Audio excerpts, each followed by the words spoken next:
नमस्कार दोस्तों, स्वागत है आप सभी का एक बार फिर से हमारे YouTube चैनल एसके ज़िंदगी में। दोस्तों, जैसा कि हम सभी जानते हैं, अभी का जो युग चल रहा है उसे कलयुग माना जाता है। इस युग में हो रहे पापों की वजह से लोगों को यह ख्याल उठ रहे हैं कि कलयुग का अंत कब और कैसे होगा। दोस्तों, सनातन धर्म और ग्रंथों के अनुसार 4 युग होते हैं: सतयुग, त्रेता युग, द्वापर युग और कलयुग। हर युग का समय निर्धारित किया हुआ होता है। जब युग का निर्धारित समय संपूर्ण समय हो जाता है तब युग परिवर्तन होता है। युग परिवर्तन के अनुसार सब कुछ बदल जाता है। युग की आयु इंसानों की आयु एवं उनके विकास एवं सभी जीव जंतु के अनुसार बदल जाते हैं। तो आज हम बात करेंगे जो युग अभी चल रहा है कलयुग के बारे में, कि कलयुग का समय पूर्ण होने पर इसका अंत किस प्रकार होगा। दोस्तों, हिंदू धर्म एवं पुराणों के अनुसार कलयुग आयु हर युग में पाप बढ़ने पर समय अनुपात के द्वारा घटती है। दोस्तों, 4 युगों में प्रथम युग होता है सतयुग, जिसकी आयु 17,28,000 वर्ष की होती है। उसके बाद आता है त्रेता युग, जिसकी आयु होती है 12,96,000 वर्ष की होती है। उसके बाद आता है द्वापर युग, जिसकी आयु 8,64,000 वर्ष की होती है। और अब चलते हैं शास्त्रों में सबसे पहले और सबसे बाद युग बड़ा युग माना जाता है सतयुग। ये 17,28,000 वर्ष का होता है। इसमें मनुष्य की आयु करीब 1 लाख के आसपास बताई गई है और उसके बाद लंबाई 32 फीट की होती है। इस वर्ष में भगवान ने मसीहत पूर्ण द्वारा और नरसिंह के रूप में अवतार लिए थे। इस वर्ष की मुद्रा रत्न में और प्रस स्वर्ण के थे। दूसरा युग में पाप 0% और किया हुआ 100%। बोले तो पाप 0% था और पुण्य 100% हुआ करते थे।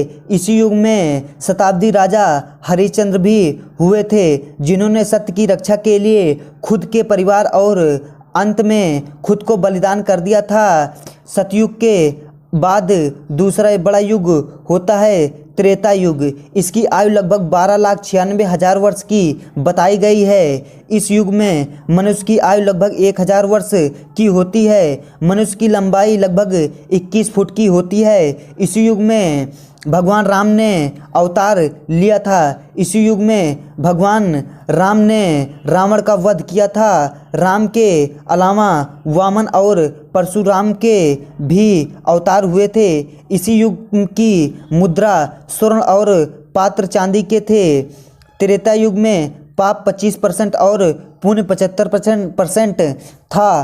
तीसरा युग, जिसे द्वापर युग कहा जाता है, इसकी आयु लगभग 8,64,000 वर्ष की थी। इसमें मनुष्य लगभग 1,000 वर्ष तक जीवित रहते थे। इससे मनुष्य की लंबाई 11 फुट थी।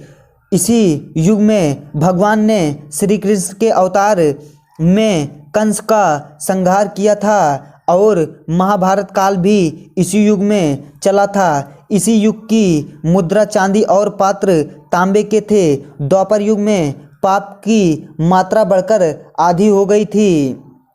उसी समय पाप 50% और पुण्य 50% हो गए थे। शास्त्रों के अनुसार कलयुग को आखिर और सतयुग को छोटा युग बताया है। इसकी कुल आयु करीब 4,32,000 वर्ष की है। मनुष्य की अधिकतम आयु 100 वर्ष के आसपास और बताई गई है। 5 से 6 फीट तक है। आप के युग यानी आज के युग कलयुग में पाप अधिक बढ़ चुका है।